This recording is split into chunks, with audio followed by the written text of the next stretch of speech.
I'm lucky, I'm happy, I'm not insane. I'm able to play music.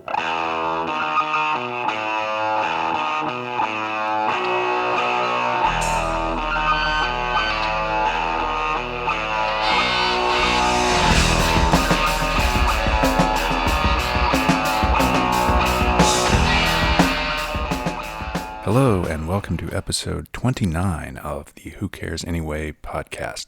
My guests are Paul Hood and Daniel Cherney of Lazy Giants. Lazy Giants, formerly known as Toiling Midgets, although the Midgets themselves were many different bands, or at least went through many different incarnations over the years before changing their name. Their origins date back to 1980, tail end of 79, I guess, when they emerged out of the last Negative Trend lineup. So their roots go back to the very beginning of the San Francisco punk scene. If you're new to their music, a really good overview is the compilation A Smaller Life. You can find that on Bandcamp. And that has music from all periods of their career. It omits anything from their two major LPs, Sea of Unrest and Sun, but covers everything else up to the mid-2010s. They sort of had a little hiatus during that decade and then reemerged, in a sense, in 2019. And that is really what we're focusing on in this episode. So the history of the Midgets is covered in a decent amount of detail in the book, Who Cares Anyway? But this episode is focused more on the recent past and the present, and sort of the realities of being a band, and in this case, a transatlantic, transnational band, one with 4 members in 4 different countries. Paul Hood represents the, I guess we could say, the old guard. He is one of the founding members, and then Daniel, more recent addition. Speaking of Daniel, he wasn't able to join us at the very beginning of the interview, so the first 15 minutes or so are just Paul Hood sort of catching us up on some recent history, and then Daniel sort of fortuitously joins right as he enters the narrative. But I think that pretty much covers it, so I'll go ahead and step aside and let us get into the episode, my interview with Paul Hood and Daniel Cherney.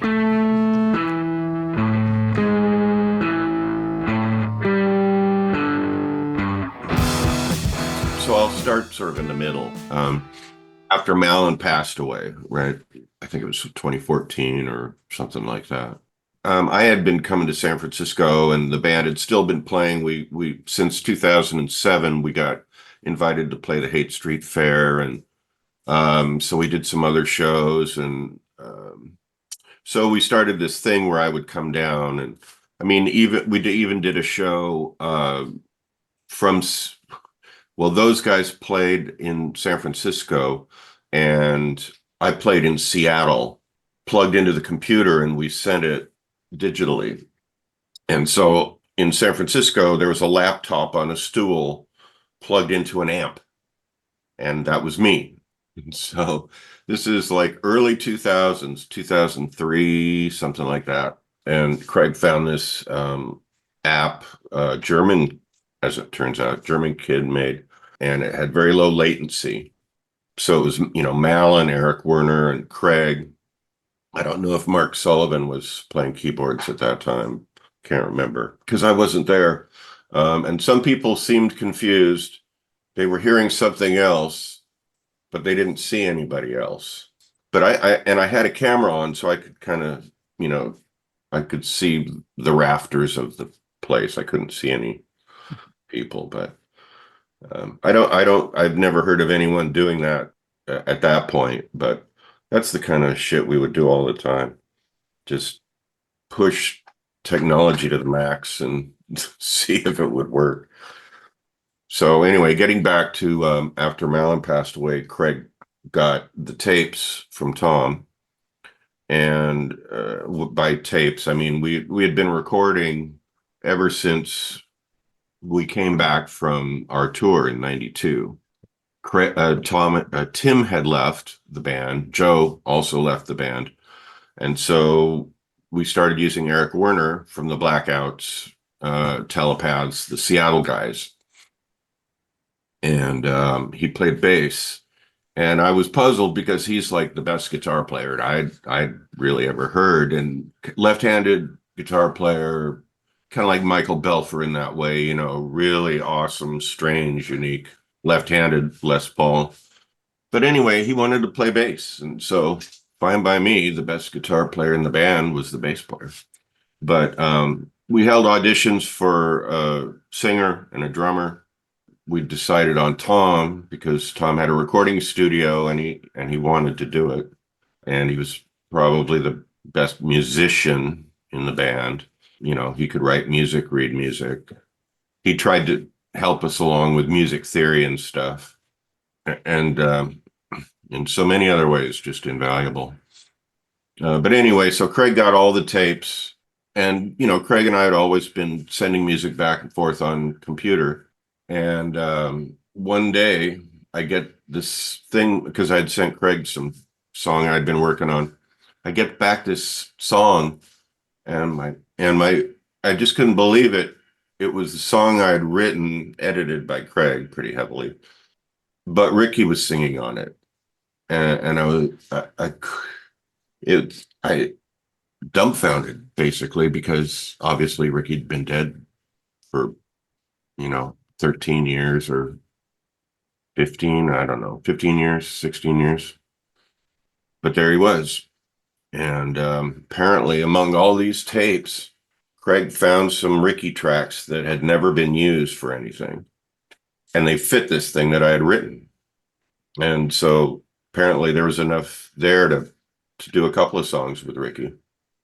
So those turned out to be the last songs with Ricky. And on the last Toiling Midget record called Sea of Tranquility. Yeah. So from there, Craig and I were like, well, we've done all these songs. What are we going to do? And I hooked up with this guy, Tom Dyer in Olympia, who had a record label called Green Monkey. And so he said he'd help us put it out. So it was basically our thing. Craig spent a ton of dough on it, mostly him. And Tom helped us set it up, get it distributed, and, you know, on Apple and, you know, Spotify and all that stuff. And so that really, we just started, the energy started going, and we wanted to do something else.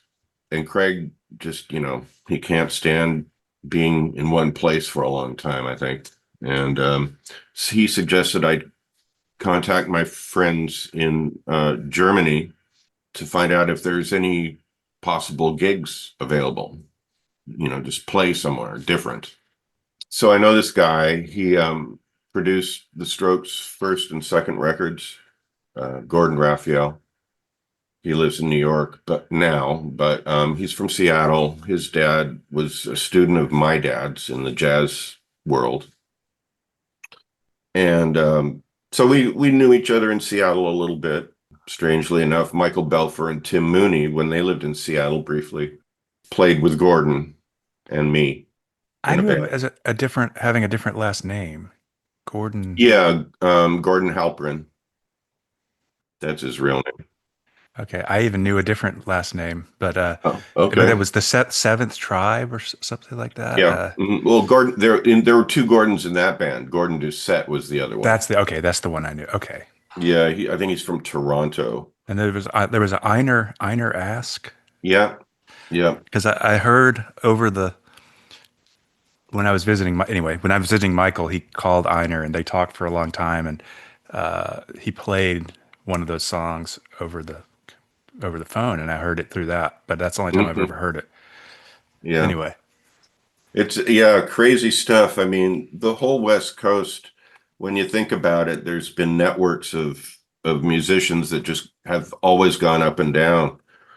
It's just the nature of the road. It's pretty straight, basically, since the 60s anyway, when they built the interstate.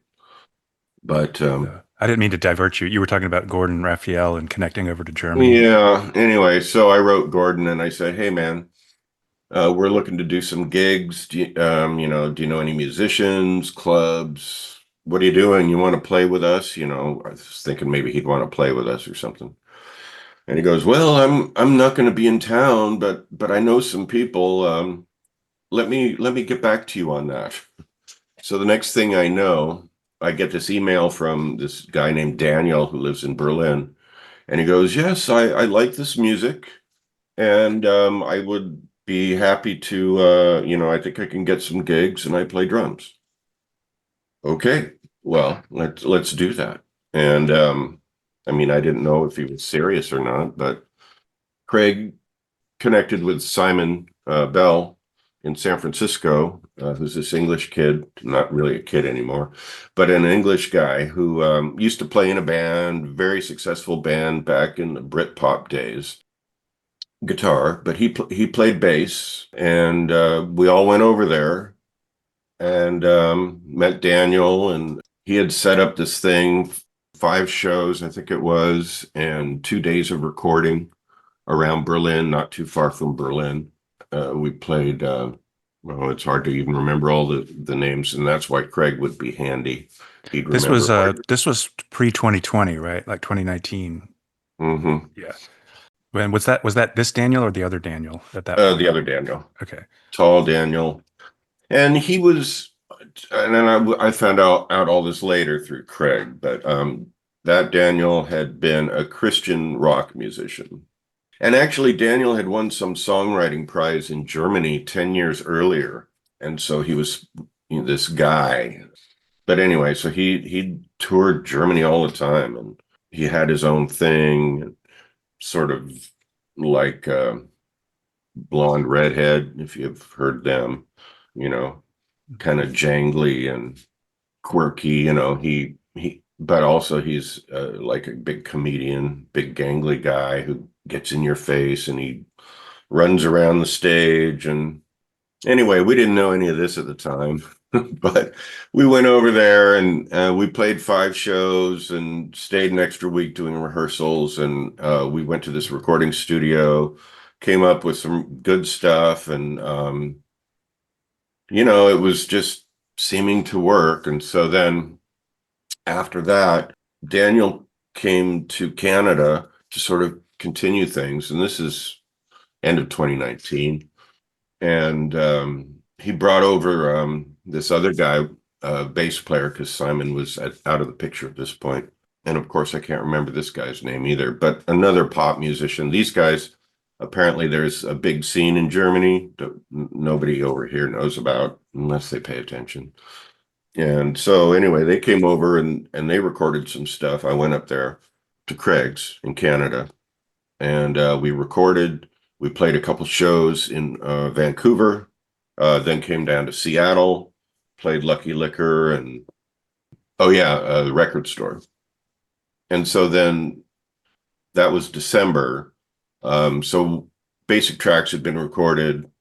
We did the shows. We had some more shows set up for April in 2020 with the same guys. And so great, everything's moving. The plane trip is just a week away. All of a sudden, all the airports get shut down. COVID happens. And so basically we can't do anything. So we send more musical tracks back and forth, overdubs and things like that. Anyway, so I set up a West Coast tour when we can play again. And it's like 20 shows, 20 in 22 days or something like that, plus rehearsals. So Daniel comes over, big tall Daniel, and he brings over two new guys. The other Daniel, Cherney, who's somewhere around here, and Marco. Marco's a bass player. Anyway, so they're all in my basement here. They've got that half of the room, and we rehearse in this half of the room. And so we do the tour, and Marco never really remembers the songs all the way through, some of them. And there's some issues, but What was Daniel playing at this point? Cherney? Yeah. He was singing and playing clarinet. and keyboard. Okay. I think there's keyboard on a song or two. I can't remember now. And so at this point, this was probably 2022 or something like that, Let me see here. or even 2023. I don't know, because There we go. It was August 2022. okay, The first show in Seattle was, oh yeah, Lucky Liquor, and we played with Mesa Raider. So we did we did some stuff up in the North End, and then we went down to the South End. And when we were in San Diego, Craig got COVID, and then the day after that, I got COVID, and I didn't even feel that bad. I had one rough night, and fortunately, we had a couple days off.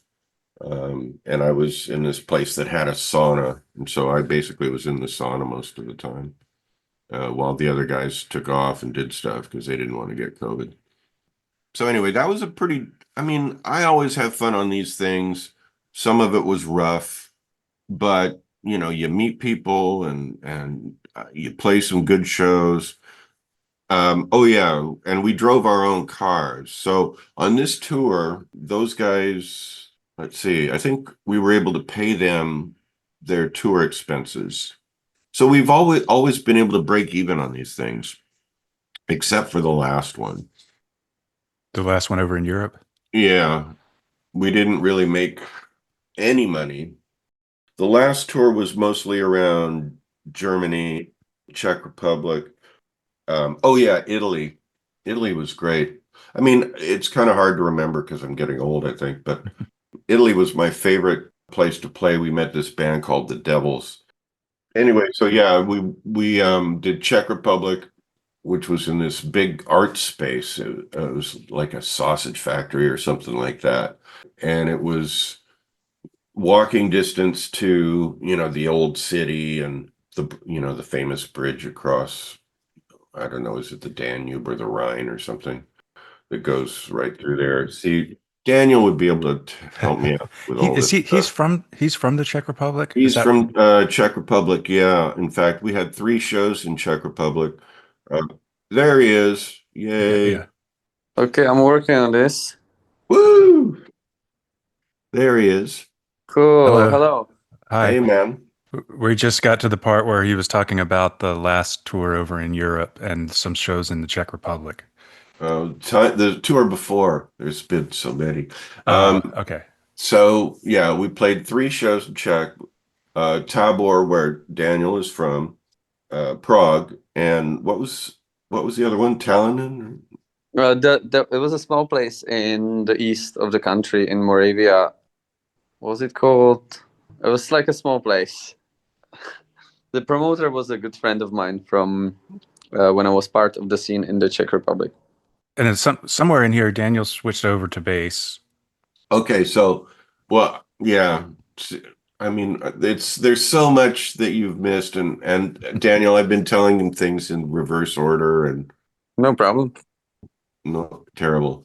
But one thing I was about to talk about was the Devils, because that was really fun. But what was the name of that town in Italy?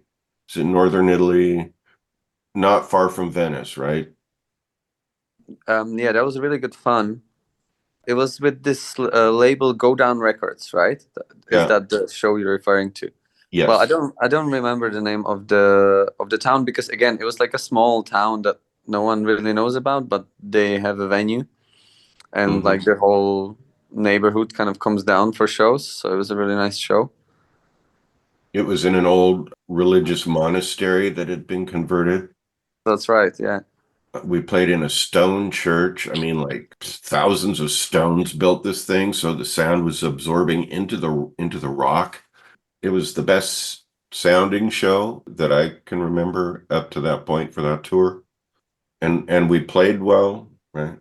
Yeah, and it was nice to meet the Devils because we bonded with the Devils, which was nice. And yeah, I mean they'd be huge. I mean I basically fell in love with them, literally. Yeah. Oh yeah, the town is known for grappa. That's right. Yes. Yeah. So we did have some grappa there. First time I'd ever had grappa, and it was delightful. Yeah. It was good. Anyway, so but on that tour, we started figuring out that Daniel wasn't. I mean, I don't want to rag on Daniel or anything like that, but he was not really paying attention to the being on tour and being with the band so much.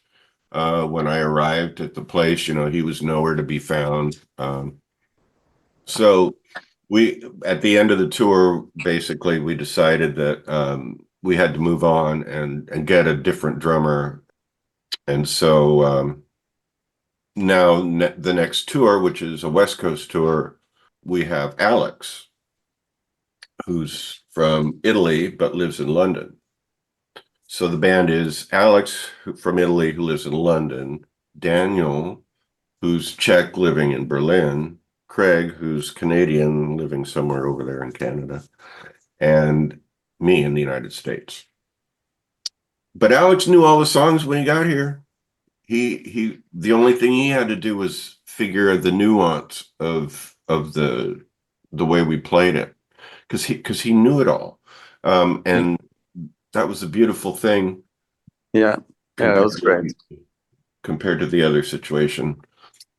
And so now, hey Daniel, had you guys recorded the songs already at that point? No, that was we did the tour, and then I went to Canada to work on demos with Craig, and then I went back to Europe, and Craig joined in like 3 weeks after, and Alex flew over from London, and we had a couple of days in the studio to record everything live. So that was like in November last year. So that's to be released. And then the Toiling Days Are Over was done one session or multiple sessions? And Well, so that was after the first tour, the short 5-day tour. And that Daniel brought Kevin Kuhn, that's his name, from Germany, and they stayed at Craig's. I went up there and we recorded most of it. And then during COVID, that's when we did a few overdubs and put it together, but it hadn't been finalized. so were you playing bass on that one, Daniel, or was that? No, I Kevin. was that was Kevin, and I was asked to do some arrangements. So I did some strings, I did some synthesizers, I did some clarinets, I did vocals for 2 songs. But I was at that point, like when that album was being made, I was in the process of joining this whole band, and I guess through working on Toiling Days Are Over, I joined the band, because first I was asked to do arrangements, then I was asked to do some vocals, and at that point I was already hoping that maybe when there's touring I would be asked to join for the touring, but it was nothing certain at that point. So I was just hoping for it. But when the first US tour came around, for me, the first US tour, this would have been 2022, right? Yeah. Yeah, 22 tour, the US tour came around, then the guys, they invited me to join as a singer and clarinet and keyboard player. And at that point, Marco was a bass player of the band. So I joined in as a singer. Okay. How much did you know their music, if at all, before getting involved? I did know it because I did see them touring with, this was in 2019, I think. They played in Berlin. And I went to the show. And I knew Daniel, and he just told me he's putting on a show. And at that point, I knew the venue, I knew the promoter, so I was like, yeah, I'm gonna go see a show. But I didn't know about them, and I loved the gig. And we got to chat afterwards, and then I learned about the whole discography only after seeing them live for the first time. Okay. And I tried to do a little figuring out of what you've done musically outside of it, and I don't really have a good sense of it still, but what I did come across was electronic, but I don't know if what you have done really, like what your main thing was? Well, Uh, yeah, I mean, I do. I'm involved with electronic music, but like playing in bands was always the number one for me. uh, I've done that since I was a teenager, and I played different projects, and I got to tour as a bassist with Lydia Lunch, and I got to tour as a support act for Florence and the Machine, and I did loads of different projects in London in my time in London. In the between 2010 2017, I lived in London. I did loads of different musical projects there, mostly as a bass player or singer or keyboard player. But in that time, I started working in clubs as a venue manager. And at that point, when I started working in clubs, I had very little connection with electronic dance music. But 3 4 years in, I was absorbed with the whole London queer scene connected to house, disco, and techno. It kind of sucked me in, and I got involved, and I started producing electronic music. Um, and so from that moment, I had two kind of parallel running careers in live music and also in electronic music as a producer and DJ. okay. Okay. That makes sense. And so yeah, and then kind of bringing it back to the timeline. So those last recordings, end of last year, and there was another tour earlier just this summer, right? And that's with the same lineup with the current four piece that did the recordings. Yeah. How Yeah. did that one go? That was the one that kind of put things on hold, that didn't go as well, or Well, let's see. Wait a minute. maybe putting on hold is wrong, but it seemed like there was maybe some momentum that toward the new album, but maybe then the label, Oh, yeah. yeah. Well, in the last year, we were, I guess, in process of submitting the record, and they hadn't told us whether or not they were picking up the option on the second one. And we had recorded a single in Hamburg at their studio on the previous, we'll call it the second European tour. So we recorded two songs, and I don't know, were they going to put it out, or what was, I mean, Well, put it out, but not through that. I think honestly, like looking back, I don't know what their intentions were. They did have they signed us for one album, and they had an option for the second album, and they decided to opt out from the second album, and their reasoning was that they don't have enough budget for small releases. Um, that was their reasoning, which for us was kind of a blow, especially financially, because they were financially supportive as a label. They didn't help us with booking the tour or anything like that. We did that ourselves. But when it came to funding the recordings and when it came to distribution, they played a huge role. And so when they opt out from releasing our second album, it was kind of a blow.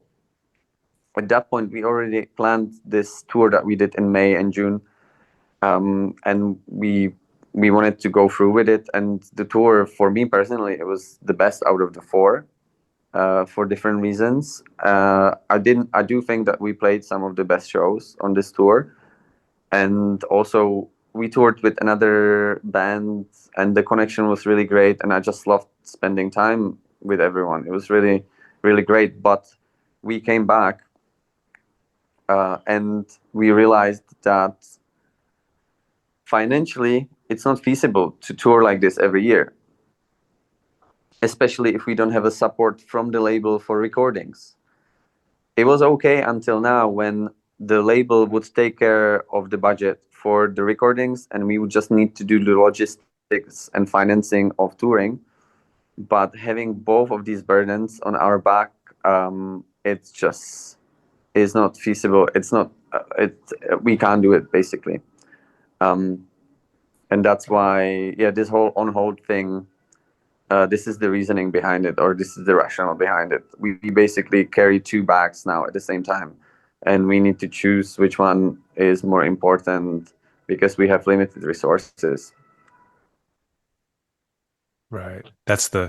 I mean, I think it seems like being able to tour Europe, other things being equal, would be uh, better in some ways because there's places that are closer together and they might be more appreciative than when you're starting out on the West Coast. It's going to be really hard to get out of the West Coast and across the country, and places are so spread out. But everybody's got to fly over there, and that already, even just the plane tickets, is going to be, that puts you behind, I imagine. Immediately, and that's the big part. It puts you behind. Like everything else, I think we do have a good enough network in Europe to book the shows and to get a van that is private van that is not, we're not overpaying some company or something like that. All is cool, but we're already starting the tour minus $2,000 because we pay the flights, and at this point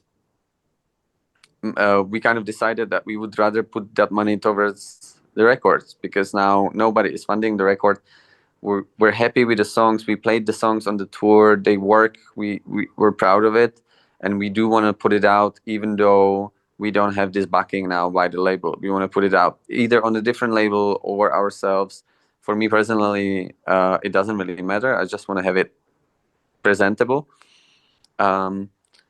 So that is kind of the priority, and it's taking over the touring part, which we have done really well, back to back 4 years in a row, booking our own shows and doing our own logistics, doing everything ourselves, which is a huge job. That kind of is a job that you think of nonstop from the moment when you start planning the tour until the last show, until you give back the rental van and the equipment. 8 months straight, this is something on your mind, and to do that at the same time as planning an album release, it's just beyond our capacity. How would you compare the US touring situation to the European one in terms of the size of the audience, or, if you didn't have to worry about, if the plane tickets weren't an issue, is the European situation generally better, or is it just? Yeah, I mean, from my perspective and experience, it's a lot better to tour Europe, for so many reasons. One, I'll try to break down to highlights, but yeah, the distances are smaller. There's so many places to play that if you don't do Baltics, as we did, where the distances are kind of similar to West Coast, then you can tour on like 4-hour drive a day, which is great, What I also found difficult in US in comparison to Europe, like European smaller venues in comparison to American smaller venues, European smaller venues, they have a bit better background, they have a better infrastructure, and they have more. They can afford more for the artist. So I always felt kind of better taken care of in Europe, because you get a dinner, you get drinks, you get place to stay, or at least they will help you to find the best place to stay. You have a backstage, you have a loading bay, you have all these little things that, as a DIY touring musician, it just makes a huge difference on a tour. If you do something really annoying every day, it kind of drains you, right? And I find it in Europe, all these little things, they're just like a little bit more organized, and the infrastructure is just a little bit better. When it comes to audiences, I think the American audience is really great. I think they're amazing in the way they really support you. They want to support you. They want to buy your merch. I think they're a great audience. But when it comes to the logistics of things, I would always prefer Europe. And I think European audiences are also really supportive and great. And yeah, that's kind of my view on it. Yeah, I mean, basically it comes down to the money, where America is all profit driven. I mean, you have places like in San Diego where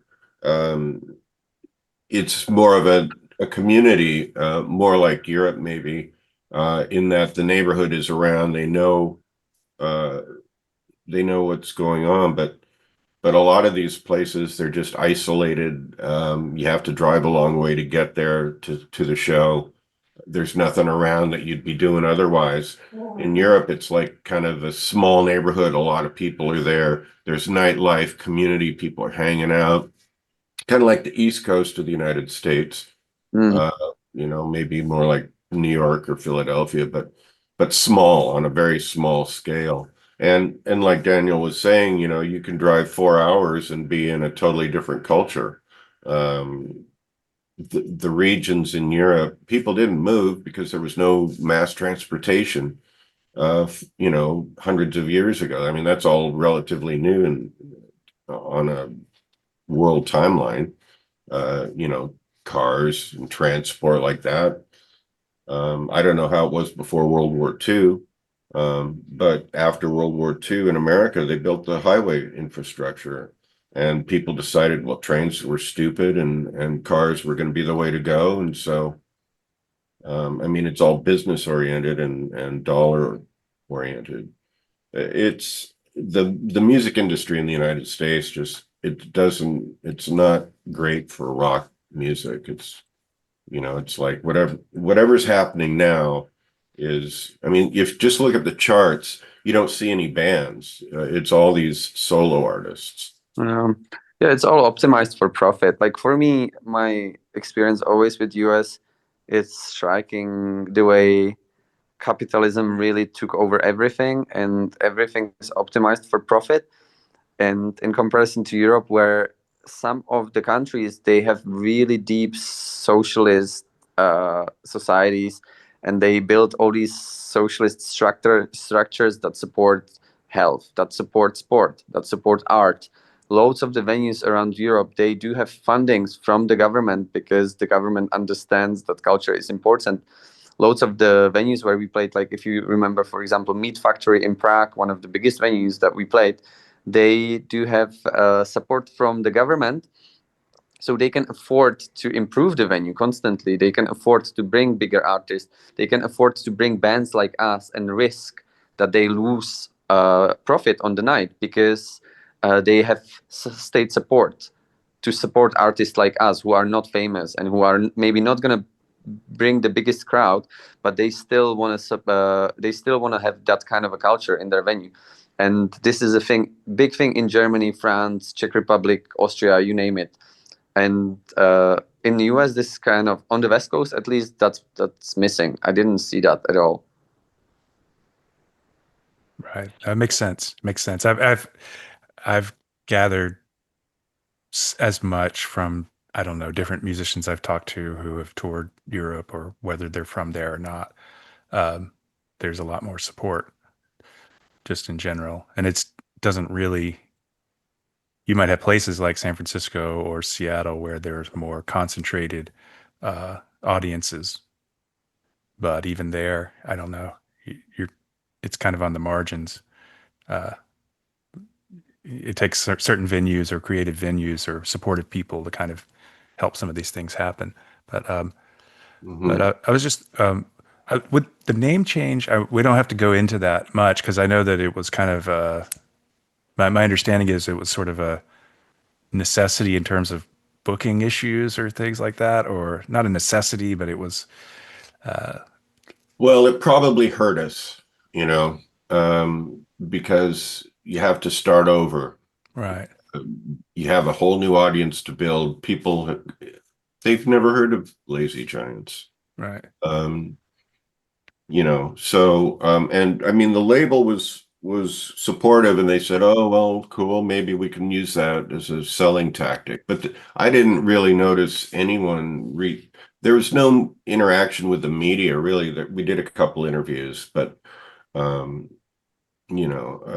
a few people said, we don't like that Midgets name. And BBC wasn't going to play anything with a Midgets name. So, on the one hand, it's like 40 years of doing something. People know who we are. The name is what it meant then, maybe doesn't mean that now.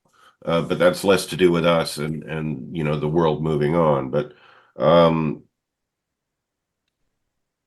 so we just made the decision to change it, and because we don't want to piss people off. That's not what we're doing. We'd rather just play the music and let everyone hear it. Now, I don't even know if BBC played Lazy Giants. I don't. Right. Who knows? So maybe it helped us, maybe it didn't, but it probably didn't do us any favors in the long run. I was going to say, I mean, at least it seems like, I mean, you're under Toiling Midgets, under that name, there were multiple distinct eras, overlapping, but kind of distinct, with different vocalists or not having a vocalist, different lineups. But even though there's been change within the Lazy Giants era, it does feel like, I don't know, it does. As unfortunate and frustrating as it would be to start over, it does seem like this is a new era in the band. I mean, this international lineup, even though you did tours as Toiling Midgets, but I don't know. I mean, how much of the old repertoire are you all playing, if any, of those older songs currently? Is it all new stuff? Well, let's see. We play Slaughter. Yeah, that would be the only one. Yeah, we played All the Girls Cry, but that was with the Midgets. I think that was with the Midgets tour. On this last tour, I think we played all the new stuff, and Yeah. Slaughter would be the only one. We didn't even play it at all shows. Right. So yeah, mostly new material. Mm-hmm. Don't take this the wrong way, but maybe there's sometimes the curse of having hits, identifiable hits, is that people expect you to play it, and to not to always bring Flipper into it. But let's say that they were to play. There's a band using that name that still plays, but if they were to only play songs from later records, people would be pretty disappointed. Whereas I don't think in your case that you're not burdened by some expectations of you got to play this song or this other song. And I don't know, again, you could say I don't mean that as a backhanded compliment, but at least it lends itself to, it's consistent with what y'all are doing, which is you're not doing a revival of past music. As long as I've ever played with Craig, we're of the same mind on it, that we're more interested in doing what is new, the new songs, rather than play the old songs. Even my dad, a jazz musician, he was an improviser, sort of out of the bebop school, but he was definitely out, new jazz or whatever you want to call it.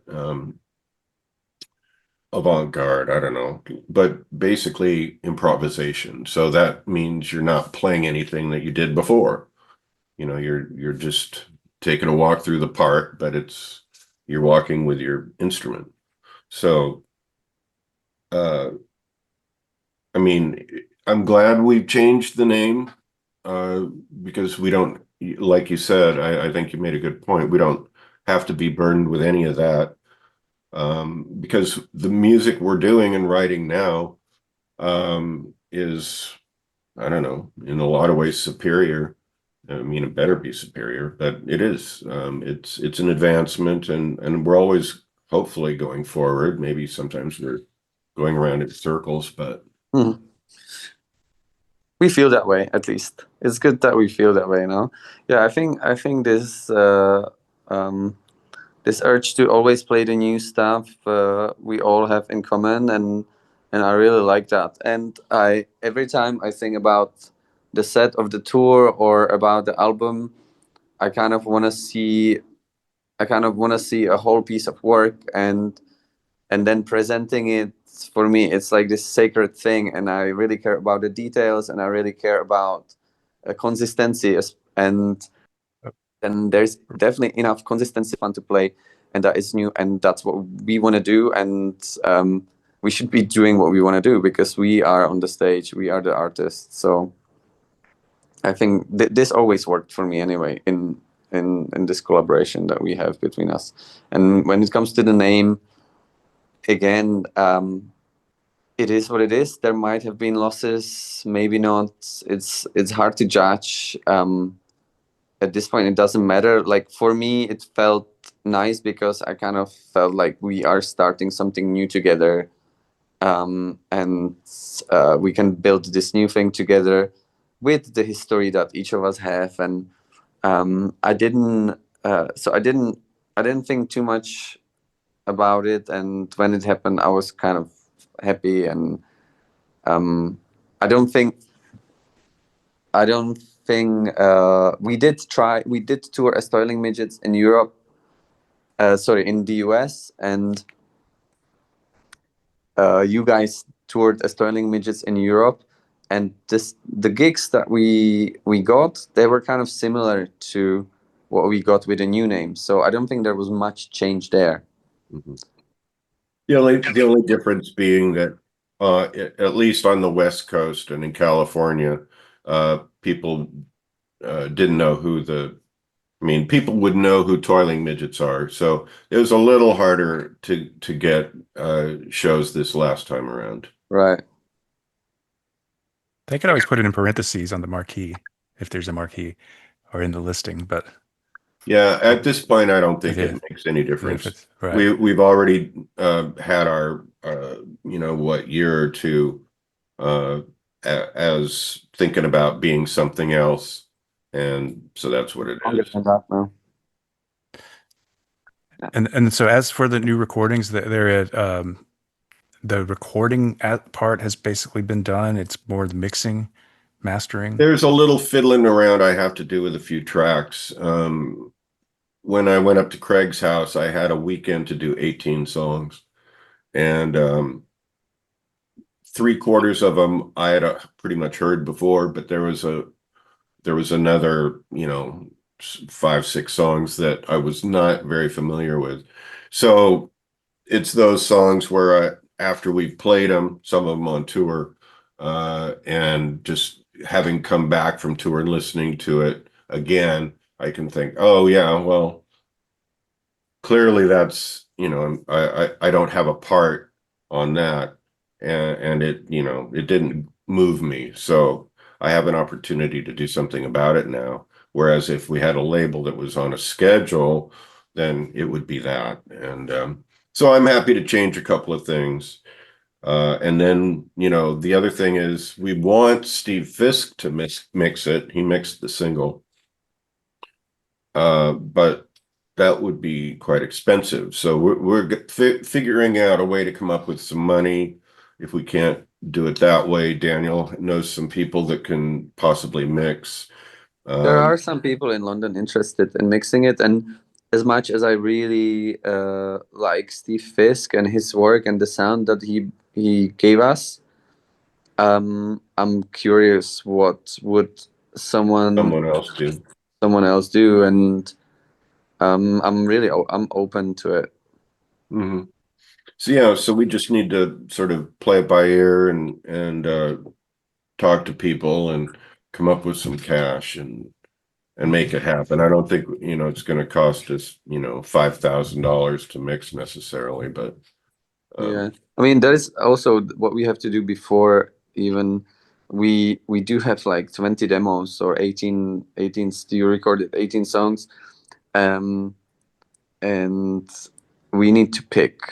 Yeah. Because we're not putting out a double album. That's not the idea. We do want to probably do an album, but we also talked about like just releasing all these singles and then eventually putting the best ones together as an album. And so we're still bouncing around all these ideas, and we have enough material for an album. We have too much material, and we have to highlight, and that will happen once all the recording is done and we hear all the demos, and then we can kind of decide what is better than which songs are better than others. Yeah. Okay. It's definitely this is a theme that's come up, not like in the San Francisco book. I mean, that era was still very much the era of a band was something that was in one place. And in the chapter, or one of the chapters on Toiling Midgets, it talked a lot about South of Market in particular. And Kim Seltzer brought that up, and then Craig, the second time I talked to him, some of the local scenery making its way into certainly the artwork, but song titles, Train and Warehouse and stuff. And that's very much like a band was like a little tribe almost. And now, I mean, what you all are doing isn't unique in that sense, in the sense that I'm aware of other bands where you might have 4 people in 4 different countries, but it's kind of the way things are now. I mean, I don't know if there will be a turn at some point in the future where it will somehow go back, but it seems to me that local scenes and self-contained local bands being in one place is less the way that this kind of music happens nowadays than it used to be. But I don't know, any thoughts on like what it's like to be a part of this sort of distributed, spread out band as opposed to the experience of being in all in one place? I mean, it's a really special experience. It's beautiful, and I'm really grateful for it. But it is really difficult, and when it comes down to it, like, it is possible to do. It's absolutely possible, and it's great that we have people in all these different countries. So when we're planning to like release or get in touch with people, we have like the network is extended in comparison to as if we all were sitting in Seattle, for example, right? So that's really fun part, but there's also the part that is less fun, where we get to see each other like twice a year only, and I do think that local scenes and local bands will play more role again. I do believe in that, and I think that it's one of the beautiful things about being a musician is to have your little family band that you see regularly and you meet, and it's not just a music making thing; it's a social thing. It's part of your kind of daily life, and I do miss that for Lazy Giants, because we can't have that. It's not we cannot have that. We have all these intense times when we're together, either every minute of every day, or we don't see each other for 6 months or 8 months. Yeah. Well, we're lucky because we have enough money to have computers, have a place to live,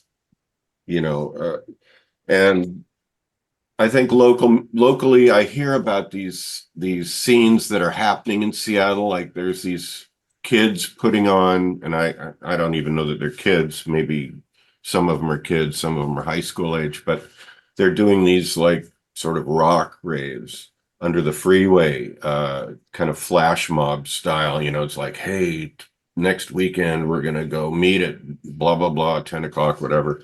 And the fire department's been coming out, and so there's some issue about how legitimate these things are. So I suspect the next movement is underway, and so we'll be hearing more about bands that we don't know anything about.